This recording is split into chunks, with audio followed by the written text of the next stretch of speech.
Pasaulis, kuriame gyvenate, labai serga. Mes dar nesame civilizuoti. Tol, kol karo mašinos, karo filmai, patrankos priešais mokyklas, bombonešiai, karinės profesijos universitetuose, tai nėra civilizuota.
Visi žavisi Džordžu Vašingtonu. Ko jie nežino apie Džordžą Vašingtoną, kad jis turėjo 300 vergų? Kiek iš jūsų apie tai žinojot? Turėdamas 300 vergų, jis dabar būtų areštuotas ir ko neveikiamas. Ir karalius Salomonas turėjo 1000 žmonų, šiandien jis būtų sulaikytas už tai. Trumanas, štai koks prezidentas Trumanas buvo kvailas. Oppenheimeris nuvyko pas jį ir pasakė, na dabar mes turime atominę bombą, gal geriau ją numeskim 30 mylių toliau, kad parodytume japonams, kad dabar turime siaubingą ginklą, geriau nemeskim jos ant miesto. Trumanas atsakė, išvykit jį lauk iš mano kabineto, jis net neleido jam kalbėti.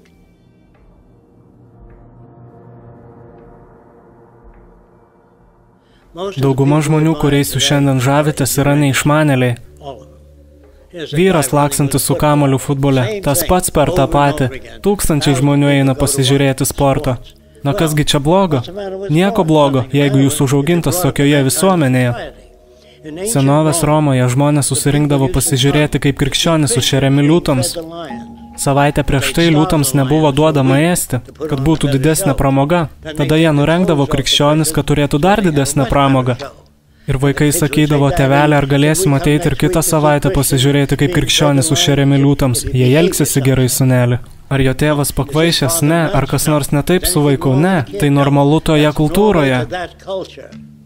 Kaip ir mes turim dvikovas, vyrai daužo vienas kitam galvą trankydami smegenis. Jie visi tampa protiškai nesveiki laikui bėgant, bet tai normalu šiai kultūrai. Dalykai, kurie tau yra išugdyti, kad patiktų filmų žvaigždės, telenovelės per televizorių, visa tai mėšlas. Ne vienas iš jų tavęs nieko neišmoko.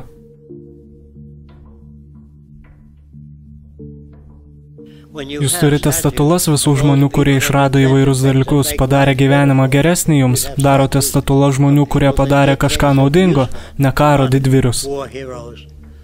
Aš dirbau Ernstui Etetui, jis buvo laikomas geriausiu iš geriausių pirmajame ir antrajame pasaulinėme kare. Taigi aš paklausiu jo, kaip tu nukovei 70 lėktuvų? Aš niekaip negalėjau suprasti, kaip jis tai padarė. Jis pasakė stipriu vokišku akcentu, tai buvo labai lengva. Taip, bet kaip tu tai padarėjai? Aš nuskridau už jų būstinės ir laukiau nevykėlio. Tada jį nudėdavau. Nėra kito būdo numušti 70 lėktuvų. Jei kovotumėt vienodai, galbūt nušautum 2 ar 3 ar 7, bet ne 70. Taigi tie žmonės buvo kalės vaikai, o mes jos laikom karo didvyriais.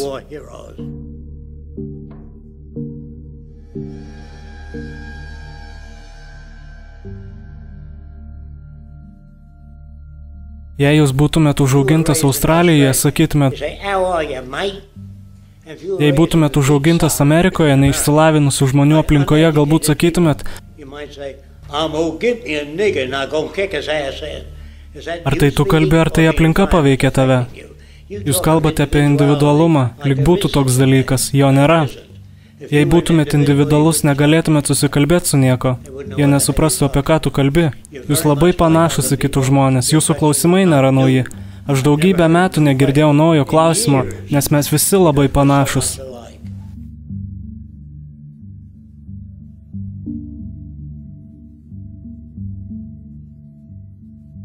Visi ieško teisybės, nėra tokio dalyko. Visi teisėjai bus areštuojami ateityje, nes jie teisia žmonės nežinodami nieko, kas juos tokiais padarė.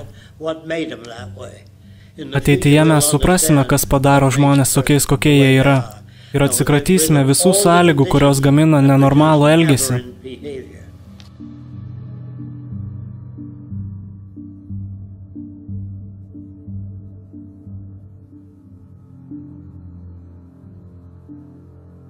Taigi, jei jūs suprantate, apie ką aš kalbu, ir iš čia išėję nieko nedarysite, nieko ir nebus.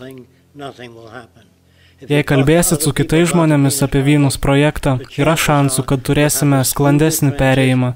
Tai nėra tobula, tačiau tai yra žymiai geriau negu tai, kas egzistuoja šiandien, nes viskas visada gali gerėti.